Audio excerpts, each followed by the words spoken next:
Good morning to all of you. तो जो कल लास्ट टॉपिक मैंने आपको पढ़ाया था उस टॉपिक में आपने देखा था कि एडर सब्ट्रैक्टर सर्किट था, बाइनरी एडर सब्ट्रैक्टर सर्किट, एक ही में एडिशन और सब्ट्रैक्शन परफॉर्म हो रहे थे। ठीक है, तो कल हमने डिस्कस किया था। अब नेक्स्ट टॉपिक पे हम चलते हैं, डिकोडर। डिकोडर है हमारा अगला टॉपिक।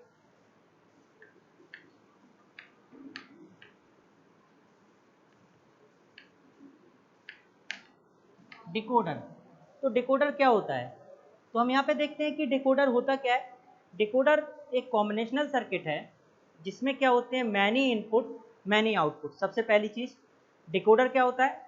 एक कॉम्बिनेशनल सर्किट होता है जिसमें मैनी इनपुट और मैनी आउटपुट होते हैं। ठीक है, अब डिकोडर जैसे मैंने आपको बताया कि ये कॉम्बिनेशनल सर्किट होता है, तो ये क्या करता है, कन्वर्ट करता है बाइनरी इंफॉर्मेशन को। ठीक है, कन्वर्ट किसको करता है, बाइनरी इंफॉर्मेशन को। वो कहाँ से, from n input lines to the maximum 2 की power n unique output line. यानी कि डिकोडर का क्या काम है, डिकोडर कॉम्बिनेशनल सर्किट हो गया जो कि कन्वर्ट करता है बाइनरी इंफॉर्मेशन। एन अगर हम लोग इनपुट लाइन दे रहे हैं तो आउटपुट मैक्सिमम कितने मिलेंगे, 2 की power n unique output lines. ठीक है, तो n इनपुट हुए और मैनी इनपुट मैनी आउटपुट। ठीक है, तो आगे देखते हैं। तो ये तो हो गया स्टार्टिंग। अब जैसे मैंने आपको बताया है, 2 पॉइंट बताए, थर्ड जो पॉइंट है इंपॉर्टेंट, थर्ड पॉइंट में क्या होता है कि ये जो है डिकोडर क्या करता है, कन्वर्ट करता है बाइनरी कोड से अदर कोड में, binary code to other code. जैसे binary to octal, binary to hexadecimal, BCD to decimal and BCD to 7 segment display. ठीक है, तो 3 पॉइंट मैंने आपको बताए हैं। फोर्थ पॉइंट आप देखिए, ध्यान से सुनिए। फोर्थ जो पॉइंट है, अब मान लीजिए जैसे हम बोल रहे हैं कि n coded bit, n bit coded information है, यानी क्या हमारी एन इनपुट लाइंस है। अब उस एन इनपुट लाइंस में क्या है कि अनयूज्ड बिट कॉम्बिनेशन आते हैं। अगर एन इनपुट लाइंस है और उसमें क्या है कि अनयूज्ड बिट कॉम्बिनेशन आते हैं, तो जो आउटपुट होंगे वो क्या होंगे, लेस देन होंगे 2 की पावर n आउटपुट लाइंस। तो ये जरूरी नहीं है कि हमेशा अगर हम n इनपुट दे रहे हैं तो 2 की पावर n आउटपुट लाइन ही मिले। जैसे अगर हमने 3 इनपुट दिए तो 8 आउटपुट, 4 इनपुट दिए तो 16, ऐसा जरूरी नहीं है।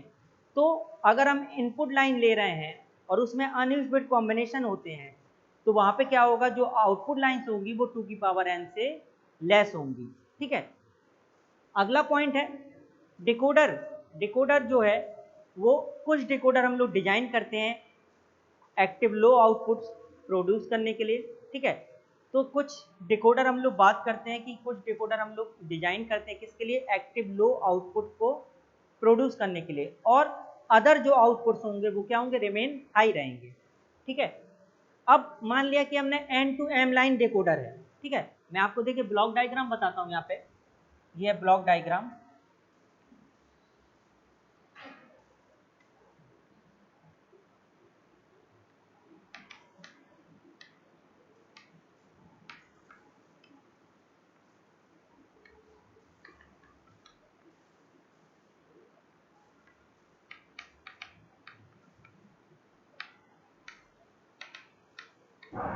एन इनपुट लाइंस और एम आउटपुट लाइन। ठीक है, एन इनपुट लाइंस और एन आउटपुट लाइन, और ई है इनेबल। ठीक, ये देखिए, तो एम की जो वैल्यू है वो लेस देन इक्वल टू क्या होगी, 2 की पावर एन। ठीक है, यहाँ पे मैंने एक ब्लॉक डायग्राम बनाया है, ये ब्लॉक डायग्राम है डिकोडर का, जिसमें क्या है, एन इनपुट लाइंस है, ये एन इनपुट लाइंस है और एम आउटपुट लाइंस है। तो एन रेस टू 2 की पावर एन डिकोडर इसको बोल सकते हैं। मान लिया हमने 2 इनपुट है तो एन की वैल्यू 2 हो गई, तो 2 रेस टू 2 की पावर 2 कितना होगा, 4, यानी 2 रेस टू 4 डिकोडर। ई क्या है, इनेबल है, इनेबल का मैं अभी आपको बताता हूँ। ठीक है, और आगे भी हम लोग इनेबल का कंसेप्ट देखेंगे। तो यहाँ पे क्या है कि देख रहे हैं आप, एन इनपुट लाइंस दिए तो एम आउटपुट लाइंस, और m is less than equal to 2 की पावर n, क्योंकि यहाँ पे जरूरी नहीं है कि हमेशा 2 की पावर n ही आउटपुट मिले, 2 की पावर n से कम भी आउटपुट मिल सकते हैं, ठीक है। दूसरी चीज, तो यहाँ पे हम देख रहे हैं कि n to m line decoder यदि हम ले रहे हैं, n to m line decoder यानी n इनपुट लाइंस और m आउटपुट लाइंस, जहाँ पे m is less than equal to 2 की पावर n, तो ये क्या होगा, ये जनरेट करेगा 2 की पावर n या उससे कम मिन टर्म्स, ठीक है। 2 की पावर n या लेस 2 की पावर n होगा या उससे कम, ये जैसे लिखा हुआ है m less than equal to 2 की पावर n, यानी 2 की पावर n भी हो सकता है और उससे कम भी, लेस भी हो सकता है। तो इतने मिन टर्म्स ये जनरेट करेगा, ठीक है, पहली चीज। अब आते हैं नेक्स्ट जो पॉइंट है, अगला पॉइंट, फिर एक एक पॉइंट को हम देखेंगे। अगला पॉइंट मैं क्या बता रहा हूँ कि जो इन्हें यहाँ पे डिकोडर में एक या एक से ज़्यादा इनेबल इनपुट को हम यूज कर सकते हैं। वो क्या है, सर्किट को कंट्रोल करने के लिए यूज किया जाता है। तो डिकोडर में क्या है, एक या एक से ज़्यादा इनेबल इनपुट यूज होते हैं जो कि क्या करते हैं, कंट्रोल करने के लिए यूज होते हैं सर्किट के ऑपरेशन को। तो सर्किट का ऑपरेशन को कंट्रोल करने के लिए हम क्या यूज करते हैं, एक या एक से ज़्यादा इनेबल इनपुट, ठीक है। तो अब हम आते हैं स्टार्टिंग पे। पहला पॉइंट मैंने बताया आपको कि डिकोडर क्या है, डिकोडर एक कॉम्बिनेशनल सर्किट है जिसमें मैनी इनपुट मैनी आउटपुट होते हैं। दूसरा पॉइंट, डिकोडर क्या करता है, कन्वर्ट करता है बाइनरी इंफॉर्मेशन, ठीक है। तो डिकोडर क्या करता है, कन्वर्ट करता है बाइनरी इंफॉर्मेशन, कहाँ से, from n input lines, this n input lines to a maximum of 2 की पावर n आउटपुट लाइन्स, ठीक है। थर्ड पॉइंट है कि डिकोडर क्या करता है, डिकोडर जो है बाइनरी कोड से अदर कोड में कन्वर्ट करता है। तो डिकोडर का क्या काम होता है, कन्वर्जन के लिए भी यूज करते हैं कि एक कोड से दूसरे, यानी कि एक कोड मतलब क्या होगा कि बाइनरी से अदर में कोई भी कोड नहीं होगा। इसका मेन काम क्या है डिकोडर का, कि बाइनरी से अदर कोड में कन्वर्ट करना है। ये नहीं कि किसी से भी, कि ऑक्टल से भी कर दिए, डेसिमल, मेनली क्या है, बाइनरी। तो बाइनरी से अदर कोड में कन्वर्ट करते हैं, जैसे कि बाइनरी टू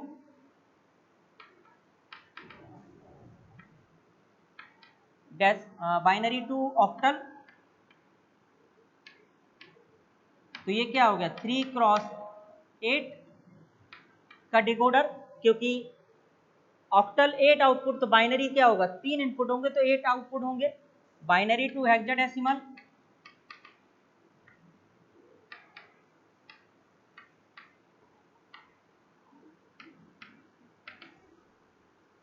यानी कि 4x16 का डिकोडर होगा। एंड BCD टू डेसिमल, तो BCD होता 4 बिट, तो 4 क्रॉस डेसिमल होता 10। और नेक्स्ट क्या हो गया, BCD टू 7 सेगमेंट डिस्प्ले, ठीक है। तो बाइनरी से octal 3x8, binary to hexadecimal 4x16, 4 input दिए 16 आउटपुट। अब देखिए जो मैं बता रहा हूं कि लेस आउटपुट होंगे, BCD to decimal, BCD 4 bit होता है, 4 बिट होंगे यानी 4 इनपुट हो गए, तो मैक्सिमम आउटपुट कितने होने चाहिए, 2 की पावर 4 यानी 16। लेकिन BCD क्या होता है, 0 से 9 ही वैलिड होता है, और आउटपुट क्या है, डेसिमल, और डेसिमल भी क्या होता है, 0 से 9 ही होता है, इसीलिए आउटपुट क्या होंगे, 10। तो BCD होगा 4 बिट, तो 4 क्रॉस 10, क्योंकि डेसिमल क्या होता है, डेसिमल का बेस 10 होता है जिसमें डिजिट 0 से 9 होती हैं, तो कुल 10। तो देखिए आउटपुट लेस देन आ रहा है ना, तो 2 जरूरी नहीं है कि 2 की पावर n ही आउटपुट मिले, ये हो गया। और BCD टू 7 सेगमेंट डिस्प्ले, आप देखते हैं कि आपको जो डिजिटल वॉच है वो डिस्प्ले होता है, वो यही है 7 सेगमेंट डिस्प्ले, ठीक है। अब ये हो गया। उसके बाद जो मैंने आपको नेक्स्ट पॉइंट बताया था वो यही इसी पॉइंट पे है कि यदि मान लीजिए n इनपुट लाइंस है, ठीक है, और उसमें अनयूज्ड बिट कॉम्बिनेशन होते हैं, तो जो आउटपुट लाइंस होंगी वो लेस देन होंगी 2 की पावर n से। तो BCD में क्या होते हैं, 4 बिट होता है, 2 की पावर 4 16, लेकिन 0 से 9 ही वैलिड होता है, रिमेनिंग 6 क्या होते हैं, इनवैलिड यानी अनयूज्ड बिट कॉम्बिनेशन। तो इसीलिए ये क्या है, लेस देन हो रहा है यहाँ पे आउटपुट 2 की पावर n। ठीक, ये हो गया। अगला मैंने बताया कि कुछ डिकोडर हम लोग डिजाइन करते हैं एक्टिव लो आउटपुट को प्रोड्यूस करने के लिए, और जबकि अदर आउटपुट क्या होंगे, रिमेन हाई। ठीक है, डिकोडर अगर हम मान रहे हैं कि n इनपुट लाइन्स है, ठीक है, जहां पे क्या है n to m line decoder, तो m less than equal to 2 की पावर n, जहां पे ये क्या करेगा 2 की पावर n या उससे कम मिनटर्म्स जनरेट करेगा। तो m यानी कि लेस देन इक्वल टू 2 की पावर n मिनटर्म्स जनरेट करेगा। ठीक है, तो या तो 2 की पावर n मिनटर्म्स करेगा जनरेट या उससे कम, जैसे इस केस में उससे कम होगा। तो मिनटर्म्स क्या होते हैं, प्रोडक्ट टर्म, और प्रोडक्ट टर्म के लिए हम लोग कौन सा गेट यूज करते हैं, एंड। तो इसीलिए डिकोडर जो सर्किट है वो एंड गेट से डिजाइन की जाती है। ठीक है, जो नेक्स्ट पॉइंट मैंने आपको बताया कि डिकोडर में क्या होता है, एक या एक से ज़्यादा इनेबल को हम इनपुट की तरह यूज कर सकते हैं, जो कि यहाँ पे यूज होता है किसके लिए, सर्किट के ऑपरेशन को कंट्रोल करने के लिए। ठीक है, अब हम देखते हैं, ये ओवरव्यू था डिकोडर का, काफ़ी इंपॉर्टेंट पॉइंट थे। आगे देखते हैं हम सबसे पहले 2 to 4 line decoder.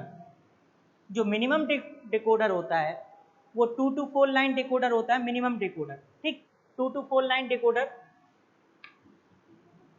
2 to 4 line decoder.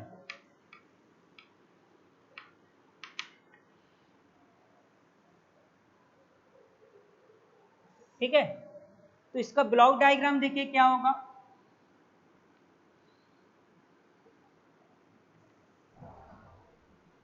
ये हो गया 2 इनपुट और 4 आउटपुट, 2 to 4 लाइन डिकोडर। ये आईसी हो गई एक तरह से, ब्लॉक डायग्राम बना दी मैंने। मान लिया ए इनपुट है और बी, 2 इनपुट है और 4 आउटपुट होंगे। तो यहाँ पे देखिए मैंने मान लिया 4 आउटपुट है, ये D0, D1, D2 and D3। ठीक है, 4 आउटपुट हो गए, D0, D1, D2, D3, और एक इनेबल मान लिया मैंने, वो है E। तो यहाँ पे आप देख रहे हैं 2 to 4 लाइन डिकोडर है, जिसमें 2 इनपुट है ए बी और 4 आउटपुट होंगे, तो D0, D1, D2, D3। हमने मान लिया 4 आउटपुट, डी रिप्रेजेंट कर रहा है डिकोडर को, इसलिए आउटपुट हमने मान लिया D0, D1, D2, D3। सबसे पहले स्टार्ट होता है 0 से, इसलिए हमने 0 मान लिया। ठीक है, और फिर 1 मान लिया, 2 मान लिया एंड 3, ई मान लिया इनेबल। अब देखिए ट्रुथ टेबल हम बनाते हैं सबसे पहले।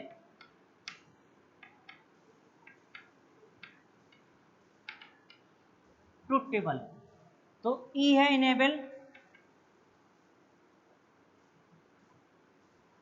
इनपुट है ए एंड बी,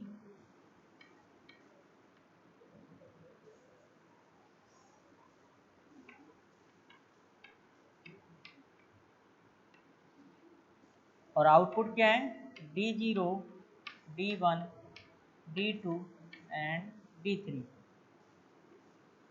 ठीक है, इसको हम एक्सप्लेन भी करेंगे। जब इनेबल हमने दे दिया 0 और ए और बी की वैल्यू कुछ भी रहे, तो सभी आउटपुट क्या होंगे, 0।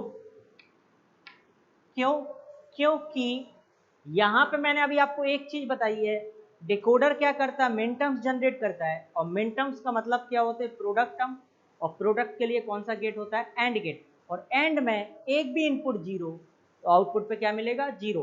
तो देखिए अगर ई 0 है, ए और बी की वैल्यू कुछ भी रहे, क्रॉस क्रॉस मतलब है चाहे 0 0 रहे, क्योंकि 2 वेरिएबल हैं ए और बी, 2 ही है इनपुट है, तो इससे 4 पॉसिबिलिटी हो सकती है, 0 0, 0 1, 1 0, 1 1, कुछ भी रहे आउटपुट पे क्या आएगा, 0।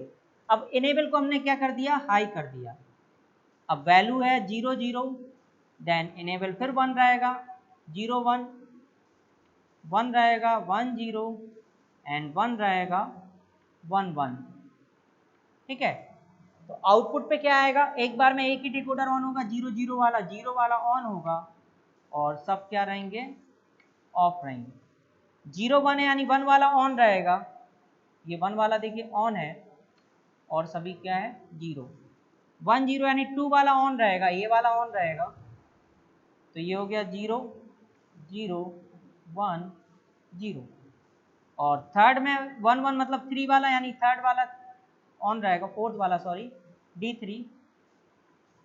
ये हो गया ट्रूथ टेबल, ठीक है। ट्रूथ टेबल के बाद अब हम देखते हैं कि इसका सर्किट डायग्राम कैसे बनेगा। सर्किट डायग्राम अब हम बनाएंगे इसका और आगे देखते हैं। तो सर्किट डायग्राम हम देखते हैं इसका और फिर एक्सप्लेनेशन देख लेंगे। सर्किट डायग्राम बहुत ही इजी है। देखिए ए और बी इनपुट है और एक ई इनेबल है, तो ए इनपुट ले लिया हमने ए, और ये क्या मिल गया हमें ए बार। ये हो गया बी और ये हो गया बी बार, और ई हो गया ये वाली लाइन, ये है ई, ये है ए, ये है बी, ठीक है। तो आगे हम देखते हैं ई इनेबल है हमारा, मैंने यहाँ पे ई लिया है, ठीक। पहला देखिए मैंने बताया कि ये क्या करता है, डिकोडर जनरेट करता है मिनटर्म्स, तो 4 आपके आउटपुट है, तो 4 क्या होंगे एंड गेट। एक, इसको नीचे और बढ़ा देते हैं क्योंकि जरूरत होगा अभी आपको।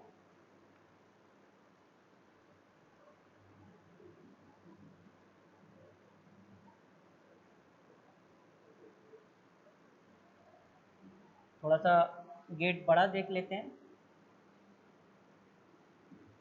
1 2 3 4, ये देखिए ई सब में दे दिया, सबसे पहले ई सब में दे दिया,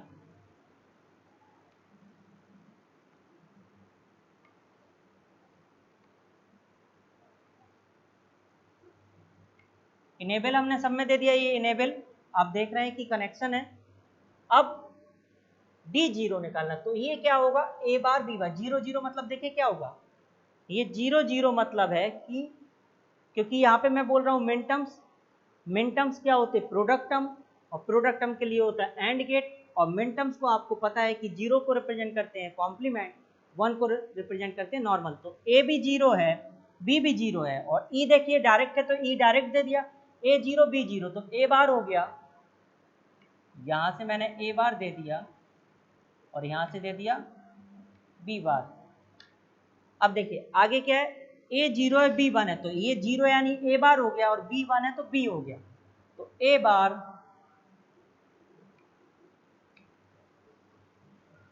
एंड बी, ठीक है। आगे देखिए 1 0 है यानी ए 1 है तो ए हो गया, बी 0 तो मतलब बी बार, तो ए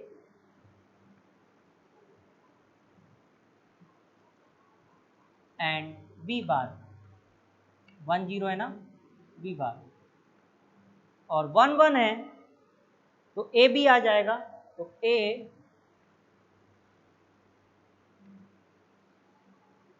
एंड बी। देखिए ये जो डिजाइन हो गया, ये डिजाइन हो गया, तो आउटपुट आया ये D0 है, ये D1 है, ये D2, ये D3, तो देखिए E इंटू क्या आ रहा है ए बार बी बार, ए बार बी बार, ये क्या आ रहा है E into A bar B, और ये क्या आ रहा है E into A B bar, और ये क्या आ रहा है E इंटू ए बी। तो हम हर एक आउटपुट चेक कर ले रहे हैं। तो यहाँ पे जैसे मैंने बताया देखिए पहला केस ले रहे हैं, ये जो सर्किट आया क्योंकि यहाँ पे आउटपुट जो है हमारे 4 आउटपुट हैं, D0 है, E into A bar B bar, D1 है E into 01 A bar B, D2 है E into A B bar और E इंटू ए बी। ठीक, तो यहाँ पे 4 आउटपुट है और मैं आपको पहले ही बता चुका हूँ, फिर से मैं बता दे रहा हूँ कि यहाँ पे एक इनेबल है E, ए और बी 2 इनपुट हैं, इनेबल हो गया 2 इनपुट है, तो हम लोग 2 to 4 लाइन डिकोडर बना रहे हैं। 2 to 4 लाइन यानी 2 इनपुट होने चाहिए, 4 आउटपुट ये डिकोडर है और एक ई हमने इनेबल मान लिया। जरूरी नहीं है आप माने, लेकिन जहाँ पे रिक्वायर्ड होगा तो वो हम वहाँ पे देखेंगे भी। यहाँ पे आप मान भी सकते हैं, नहीं भी। ट्रुथ टेबल बनाया, ई ले लिया, A B 4 output D0 D1 D2 D3। अगर ई 0 होता है और ए बी की वैल्यू कुछ भी, तो सभी आउटपुट क्या होंगे 0। अब हमने क्या कर दिया, इनेबल को हाई कर दिया, तो ए और बी हमने 0 0 रखा। 0 0 मतलब हो गया कि पहले वाला डिकोडर ऑन हो गया और सभी डिकोडर क्या रहेंगे ऑफ। 0 0 पे मतलब होगा 0 वाला ऑन और सब ऑफ। फिर 0 1 मतलब 1 वाला ऑन होगा, देखिए 1 वाला ऑन और सभी ऑफ रहेंगे। तो 1 0 यानी 2 वाला डिकोडर ऑन रहेगा और सब ऑफ रहेंगे। 1 1 मतलब 3 वाला डिकोडर ऑन रहेगा और सब ऑफ रहेंगे। तो एक टाइम में एक ही डिकोडर ऑन होगा और रिमेनिंग क्या रहेंगे ऑफ। आउटपुट चेक कर ले रहे हैं, हमने माना E0 है, देखिए यहाँ E0 रख दी है और ए बी की वैल्यू कुछ भी है, कुछ भी रखेंगे तो ये भी 0 आएगा, ये भी 0, ये भी 0, ये भी 0। तो पहला वाला कंडीशन ट्रू हो गया। दूसरी कंडीशन क्या है कि इनेबल हाई कर दिया, अब देखिए ई कर दिए और अब A0 B0, तो देखिए A0 B0 रखे तो E1 है, A0 का कॉम्प्लीमेंट 1, 0 का कॉम्प्लीमेंट 1, तो क्या आया 1। ठीक है, और उस समय और सभी आउटपुट क्या होंगे 0। देखिए ये E1 है, ठीक है, लेकिन B देखिए 0 है तो पूरा 0 हो जाएगा। यहाँ A 0 है तो पूरा 0 हो जाएगा, ये भी 0 है तो पूरा 0। इसलिए पहली वाली कंडीशन में D0 ऑन रहेगा और सब ऑफ रहेंगे। सेकंड कंडीशन देखते हैं हम। सेकंड वाली कंडीशन में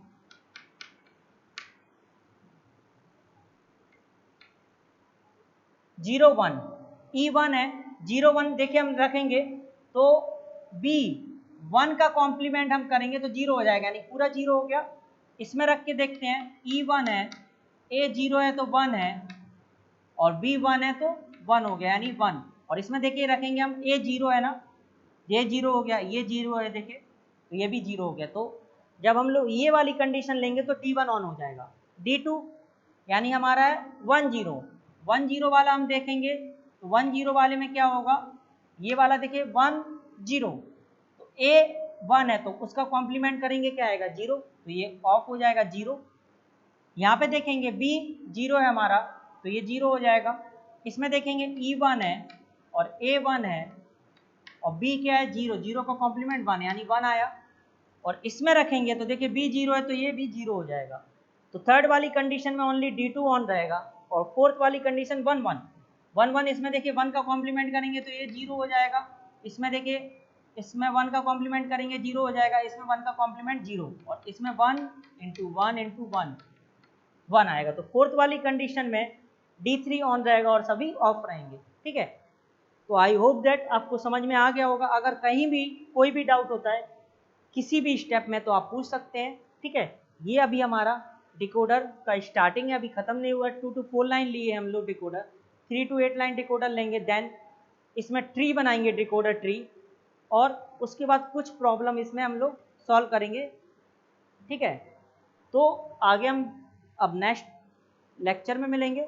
ठीक है, इसी टॉपिक को हम कंटिन्यू करेंगे। अगर कहीं भी कोई भी कंफ्यूजन होता है तो आप पूछ सकते हैं किसी भी स्टेप में। ठीक है, ओके, तो थैंक यू।